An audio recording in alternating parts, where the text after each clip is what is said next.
Estamos en tiempo de entrevista. Vamos a hablar de paro, de desempleo, y el motivo es que hemos terminado el año 2025, salieron los datos de desempleo, pero ¿qué valoración podemos hacer de ese año? Bueno, pues para ese tema contamos con Antonio Valdivieso, secretario provincial de Comisiones Obreras. ¿Qué tal? ¿Cómo estamos? Hola, buenas tardes, muchas gracias, bien.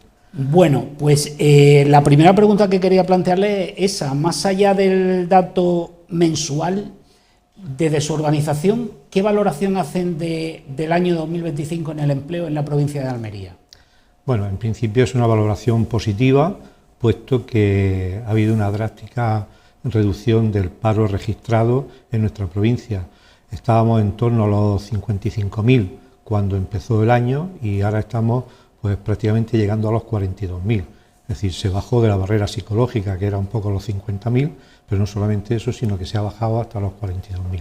No es una cifra con la que podamos estar satisfechos, porque mientras haya una persona que esté en situación de desempleo y que quiera trabajar, no vamos a estar satisfechos, pero es una tendencia bastante clara, ese descenso, y que nos retrotrae a cifras de paro pues, anteriores a la crisis, es decir, anteriores a 2007, a 2008, por lo tanto, con una población activa mucho mayor, que también hay que tenerlo en cuenta, porque estamos hablando que, por ejemplo, en el año 2017 la provincia de Almería contaba con unas 280.000 personas afiliadas a la Seguridad Social y ahora, al final de este año 2025, son 341.000. Es decir, se ha aumentado en estos 7 años, se ha aumentado en 65-70.000 personas afiliadas a la Seguridad Social. Y eso acompañado de un descenso de más de 10.000 personas en el paro registrado. Por lo tanto, la valoración es positiva.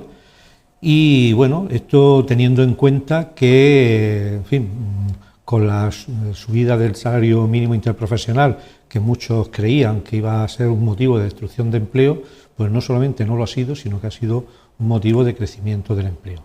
Sí que es verdad que hay aspectos negativos en el empleo en nuestra provincia, como puede ser el tema salario, como puede ser el tema de negociación colectiva. Le iba a preguntar porque ha dicho que cuando se han propuesto y se han aprobado esos incrementos del salario mínimo, algunos entendían que eso podía destruir empleo y que, según los datos, pues no ha sido así. Pero, claro, no puede que lo haya precarizado de otra manera. Es decir, que algunos salarios que estaban por encima del que era el salario mínimo en ese momento no hayan crecido y se hayan estancado en el nuevo salario mínimo. No, bueno, es decir, el tema del salario mínimo se tiene que adaptar mejor, puesto que lo que sí ha hecho es que ha absorbido determinados complementos. Pero no, en principio estamos hablando de que en nuestra provincia más de la mitad de las personas asalariadas están sujetas por convenio, no que la negociación no haya dado para más, sino por convenio al salario mínimo, como puede ser el tema del campo y el tema del manipulado, y lo que ha provocado esta subida del salario mínimo interprofesional de más de un 60%, ese incremento tan brutal en estos salarios. Que, digo, en estos salarios porque eran muy bajos. Esto no quiere decir que ese sea el índice de referencia que tienen que tener los salarios, no. Los salarios tienen que crecer por encima de lo que crezca el salario mínimo interprofesional. Es que veníamos de un salario mínimo interprofesional hace 7 años que era 776 euros.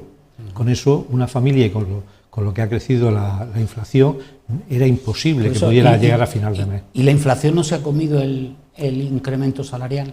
Bueno, es decir, la inflación se come parte de ese incremento salarial. Para todos. Para todos, no solo para... Pero imagínate, con la evolución, por ejemplo, que ha tenido, que esto ya no obedece al IPC, sino, por ejemplo, el tema de la vivienda, si el salario mínimo interprofesional hubiese crecido solamente lo que hubiese crecido el IPC, pues prácticamente con el salario de un mes, 700, 800 euros, casi que no se podría pagar ni siquiera el alquiler de una vivienda. Sí, estamos en una provincia en la que hay mucha inmigración, y si hay mucha inmigración es porque hay trabajo que ofrecer. ¿Cómo se suele conjugar el que haya ciudadanos españoles que están en paro y, sin embargo, la mayoría de los inmigrantes sí encuentran trabajo? Bueno, esto, es decir, es una cosa que tiene una fácil explicación. Es decir, aquellos trabajos que ocupan las personas inmigrantes son precisamente aquellos trabajos que podemos decir, los españoles, podemos decir de nacimiento, porque ya hay muchos de esos de origen inmigrante, pero que son españoles. También sí, eso ya son de origen inmigrante, pero son precisamente aquellos trabajos que están peor remunerados y que la población, podemos decir, autóctona ha ido abandonando. Y esto es un fenómeno que se produce en cualquier sociedad desarrollada. Cuando, por ejemplo, los españoles emigraban a Alemania, no iban a ser ingenieros, ni médicos, ni personal cualificado, iban a ocupar los puestos de trabajo que los alemanes no querían cubrir porque eran más penosos, porque estaban peor pagados, porque eran más sacrificados, que eran peones de fábrica, servicios de limpieza, residuos, etc. Aquí en España, pues los trabajos que los españoles no quieren, por esas mismas circunstancias, porque están peor remunerados, porque son unas condiciones más duras, pues son precisamente el campo, trabajo del campo bajo plástico, o es, por ejemplo, el tema de los cuidados de mayores, que hay también mucha inmigración, o es, por ejemplo, el tema de la hostelería y la restauración, por el tema de los horarios, de la falta de conciliación de vida laboral y familiar, o incluso, por ejemplo, la construcción se está ahora empezando también a ir nutriendo de personas inmigrantes, pero sencillamente es porque la población autóctona va procurando o quiere trabajar en otros nichos que tengan unas mejores condiciones laborales y bueno, pues están en paro, pero en fin, podrían optar a esos puestos de trabajo si quisieran. El problema es que normalmente pues tienden a buscar otras opciones. Un poco más selectivo. Sí, bueno, es decir, nos podemos permitir ser más selectivos. Bueno, eso cada uno pues, puede decir. También es verdad que hay en estos sectores hay personas autóctonas, personas de aquí de la tierra, ¿no? Trabajando. Pero bueno, pero la gran mayoría también, ha abandonado esos sectores. Y también población inmigrante que son médicos, abogados. Sí, pero esos son los mínimos. Son menos, esos son mínimos, eso están bien vistos en general por la población. Bueno, sí decir romper una lanza en favor de la población inmigrante que trabaja. Y los que no trabajan muchas veces lo están haciendo pero de manera irregular porque no se les facilita la documentación y de eso también se están aprovechando estos sectores que hemos hablado, pero de los que trabajan regularmente el 25% de las personas que trabajan asalariadas en nuestra provincia son de origen inmigrante, es decir, 1 de cada 4 trabajadores en la provincia son inmigrantes regularizados, que cotizan a la Seguridad Social, que pagan sus impuestos y que ahora mismo ese incremento tan fuerte, si ellos no estuviesen, no se podría dar en nuestra provincia y por lo menos haría caer prácticamente pues, nuestro sector también productivo. En ese mismo sentido hay que destacar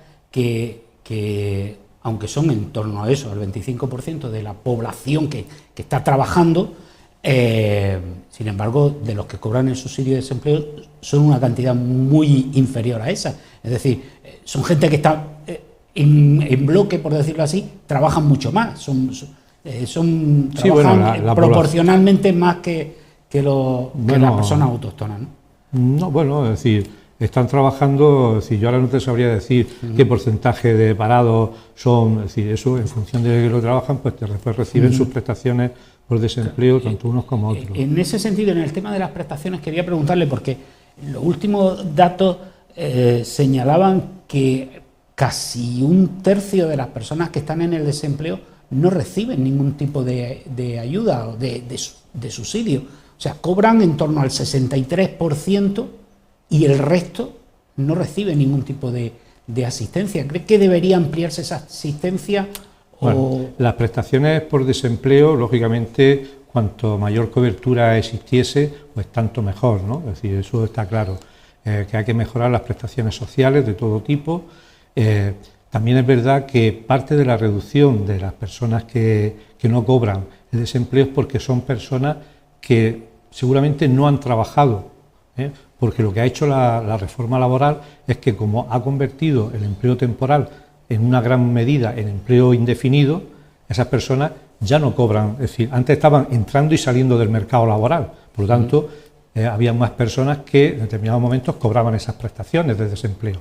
Ahora, como el empleo en una mayor parte es más indefinido, puesto que más del 50% de las personas contratadas en todos los sectores, incluso en la construcción llega hasta el 80% son indefinidos, entonces hay menos personas que tienen que acudir o que se encuentran en situación de tener que pedir el subsidio de desempleo, porque, como te digo, están trabajando, no antes que tenían contratos temporales o no llegaban a tener los mínimos para cobrar la prestación o directamente es que no estaban trabajando.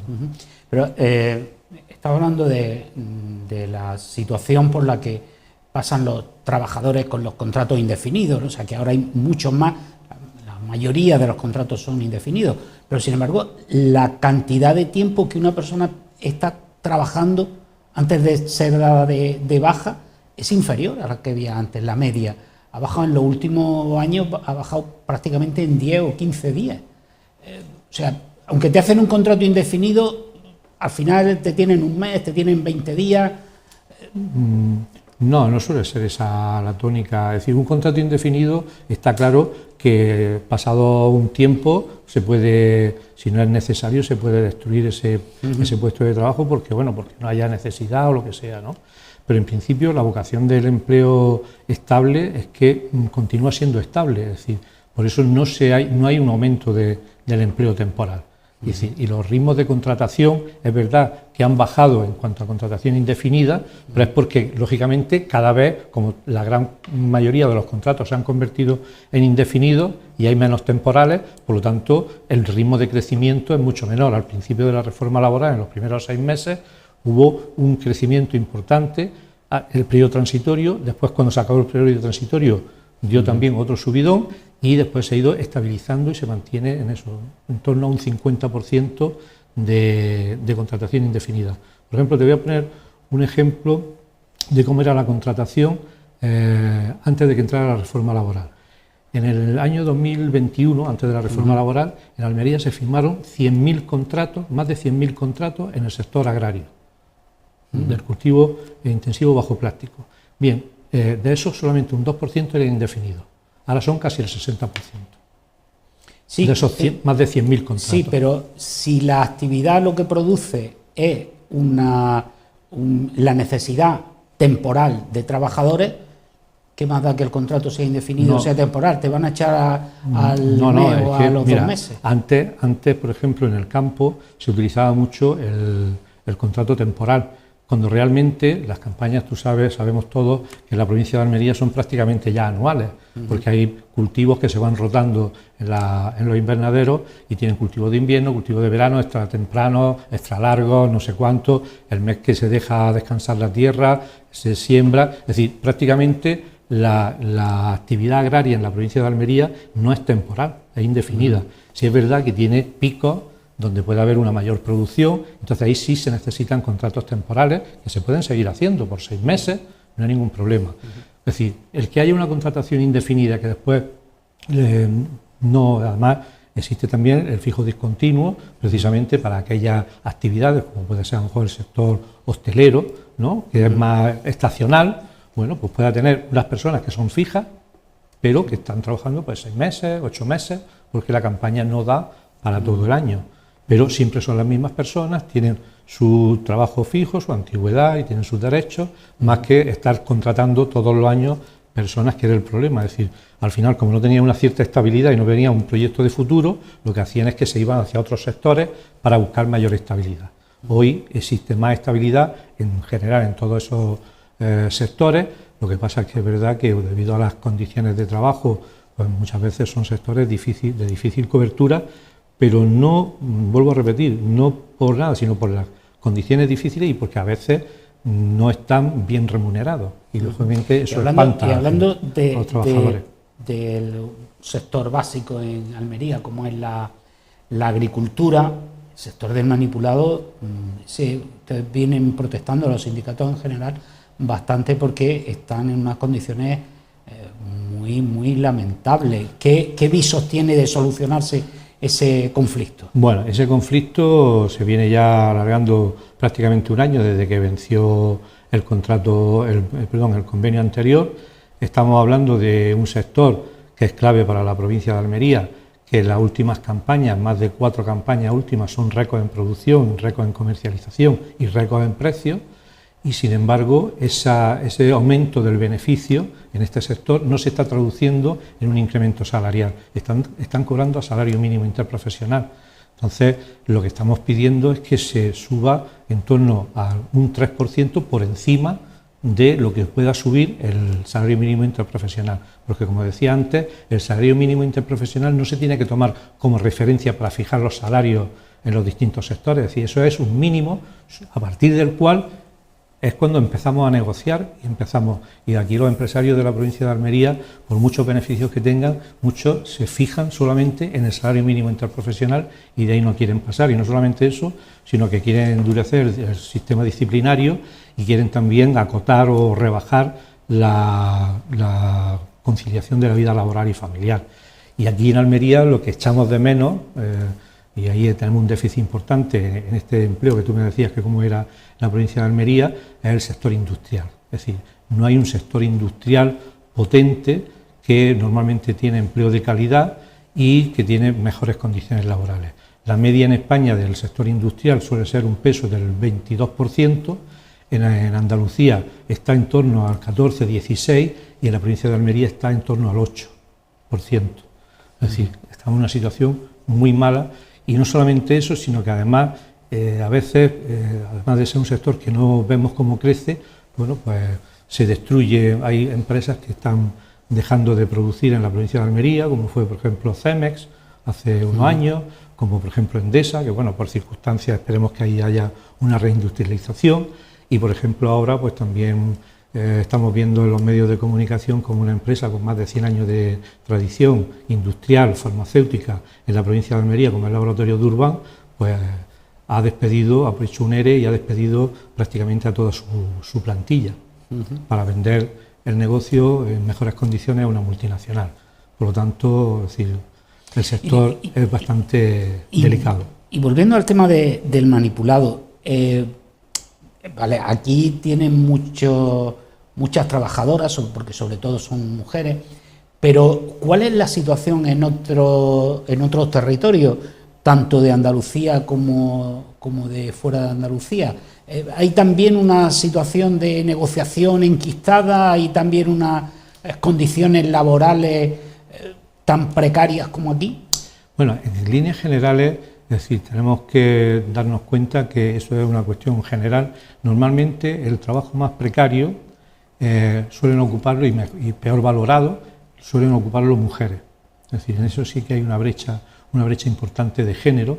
Si nos damos cuenta, por ejemplo, en el manipulado, pues prácticamente la gran mayoría son mujeres, o por ejemplo en los servicios de atención doméstica o de cuidado también son mujeres, incluso en el sector educativo de la educación infantil, la primera etapa, pues la gran mayoría son mujeres. Normalmente las mujeres siempre ocupan, desgraciadamente, los puestos de trabajo más precarios, peor remunerados que hay en la población. Y después, además, en el resto tienen que soportar el tema de la brecha de género y los techos de cristal, puesto que no tienen las mismas facilidades para promocionar. En cuanto a lo que me decía en el resto de Andalucía, por ejemplo, estos sectores, bueno, pues por ejemplo, te pongo un ejemplo, el sector del manipulado en Granada ya ha alcanzado un acuerdo que es muy similar, incluso algunas empresas, de las mismas empresas que trabajan en la provincia, trabajan en Granada y ya han alcanzado un acuerdo que está, bueno, pues en lo que venimos demandando para el sector de Almería. Pero aquí no se llega, porque, en fin, el empresariado es mucho más reticente a firmar el convenio.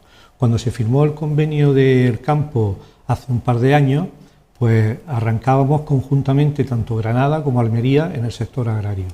Granada, en 3 meses, con la ayuda del CAR, del Centro de Relaciones Laborales de Andalucía, gracias a su mediación, en 3 meses tuvo un convenio y nosotros, los empresarios de Almería, no quisieron que tuviese esa mediación, esa intervención, el Centro de Relaciones Laborales de Andalucía, y tardamos más de año y medio en llegar a ese convenio, ¿no?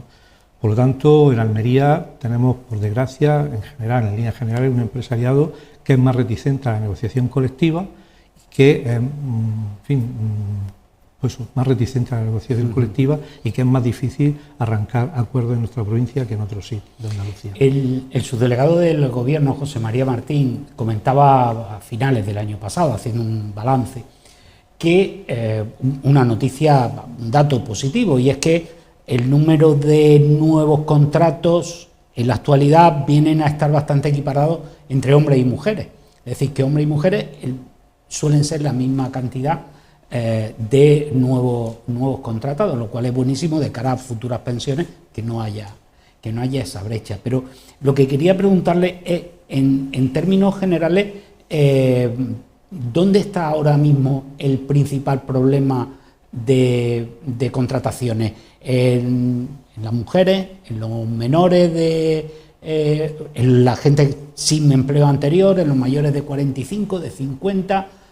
¿Dónde está el principal problema? El principal problema, es decir, hay problemas que están muy identificados. Por ejemplo, los parados de larga duración, personas que pierden su empleo a partir de los 50, 55 años, pues tienen una dificultad mucho mayor para volver a ser contratados. Y además del tema de la edad, el edadismo que llaman, después si además eres mujer, es una dificultad añadida. Si además eres mujer y tienes una discapacidad, o eres mujer y eres inmigrante, también se añade. Es decir, la edad es un factor limitante en cuanto a la capacidad para poder encontrar un nuevo trabajo a partir de los 55, igual que es un problema para los jóvenes acceder al mundo laboral, o que cuando acceden lo tienen que hacer o bien en condiciones mucho más bajas en cuanto a su formación, o en otras tareas que no son las propias para los que están formados, o aquellos que no tienen una formación pues también tienen mucha más dificultad para entrar a ese mercado laboral. Por lo tanto, juventud y personas de más de 50 años son los grupos de edad que tienen más dificultad, y después a eso se le añaden otros factores que también limitan al de la edad, como te decía, que es el tema de ser mujer, que siempre es un hándicap, y el de ser discapacitado o discapacitada, o el de ser inmigrante también. Desde la izquierda del PSOE se insiste en aumentar el salario mínimo interprofesional, pero parece que el Partido Socialista, el partido principal del gobierno, no está por la labor. ¿Usted, de su organización, qué creen? ¿Se conseguirá a lo largo de esta legislatura que vuelva a haber un incremento? Bueno, yo creo que, perdón, se me ha olvidado con respecto al tema anterior del empleo, de los que tienen mayor dificultad o que tienen mayor precariedad, las personas que hay, que además es un fenómeno bastante extendido en nuestra provincia, sobre todo en el sector agrario y en el sector de hostelería y turismo, el tema de las personas que no tienen documentación, es decir, economía sumergida, ahí también hay una parte importante de personas que están trabajando y no están siendo reconocidas. Por tanto, desde nuestra organización, desde Comisiones Obreras, pedimos que haya una regularización extraordinaria para estos colectivos en determinadas condiciones, para que puedan regularizar su situación, que es una situación de trabajo, y además y ayudar a resolver el tema de la infravivienda. Con respecto al tema del salario mínimo interprofesional, yo creo que, es decir, esto puede ser por acuerdo o no puede ser por acuerdo. Yo creo que las posturas entre gobierno y la parte social, sindicatos, más o menos estamos en una línea que yo creo que puede fructificar, quizá en algo menos de lo que nosotros nos gustaría, pero puede fructificar. El problema, y yo creo que la tardanza... Es que pagan son los empresarios. Claro, sí, pagan los empresarios, pero vuelvo a repetir, es decir, estamos hablando de una economía como es la española, que está creciendo a doble dígito. La economía en España está creciendo los beneficios empresariales, están creciendo a doble dígito. Somos la economía que crece más de todo el entorno europeo, de 2,5, cuando otras potencias como era Alemania, Francia o Italia están en el 0,1, 0,2. Nosotros estamos creciendo al 2,5%, y no solamente este año, llevamos ya todos estos años, y yo digo, creciendo en los beneficios empresariales a doble dígito, y además en torno al 15, 16, 18%, por lo tanto no le supone un gran problema el que se pueda subir el salario mínimo interprofesional a lo que dice la Unión Europea, que es el 60% del salario medio. Sí, yo creo que eso es realizable, e igual que cuando antes te decía que hay muchos que dicen que eso puede producir una destrucción de empleo, ya hemos visto cómo el salario mínimo interprofesional estos últimos 7 años ha crecido un 60%, y somos la locomotora de Europa en cuanto a crecimiento de empleo, estabilidad y de riqueza. ¿No le da a usted la sensación de que hay un desfase muy grande en el tema de los salarios? Es decir, que hay mucha gente que gana el salario mínimo o poco más y un grupo de privilegiados, entre ellos toda la clase política, que ganan sueldos que están muy por encima, desde luego, de sus capacidades, ¿no? De lo que ellos mismos ganarían en el sector privado, pero que hay una diferencia muy grande entre unos sueldos y otros, ¿no? Bueno, los últimos datos que nos dicen, por ejemplo, del sector financiero y del mundo de la empresa, es que hay ejecutivos empresariales que ganan más de 200 veces lo que gana el salario medio en su empresa. Uh-huh. Yo creo que eso es desorbitado. Cuando después, por ejemplo, en algunas empresas pues no quieren subir un 2 o un 3%, pero ellos con salarios estratosféricos se suben un 20% muy rápidamente, ¿no? Es decir, en cuanto al tema político, yo creo que ahí es un salario que se establece para todos los políticos, sean de un partido o de otro, y, en fin, yo creo que esa no es la cuestión, sí, ese es el chocolate del loro, es decir, el problema que hay que resolver en este país es que haya un tipo, es decir, una reforma fiscal donde realmente hay una progresividad en función de lo que se cobra o de los beneficios que se tiene y de lo que se paga, que ahora mismo los que más pagamos impuestos es la clase trabajadora comparativamente con pues las sociedades o, por ejemplo, con otros tipos de personas, de rentistas, etcétera, etcétera. Por lo tanto, yo creo que tiene que haber una mejor redistribución de la riqueza, porque lo que sí es cierto es que cada vez hay más dinero en menos manos, es decir, en menos porcentaje de manos, y los salarios en algunas ocasiones pues no dan, incluso trabajando, no dan para llegar a final de mes. Sí, por lo tanto, tiene que haber un mejor reparto de la riqueza y que la brecha entre, podemos decir, las personas más vulnerables o los que cobran menos con los que cobran más se estrechen y no se ensanchen. Uh-huh. Pues muchísimas gracias, señor Valdivieso, por explicarnos todos estos detalles que desde luego nos vienen a aclarar cuál es la situación a nivel de empleo de la provincia y cuáles son las perspectivas a las que podemos focalizarnos en el próximo, iba a decir el próximo año, en este año 2026. Pues muchas gracias por acompañarnos y a ustedes, pues hasta mañana.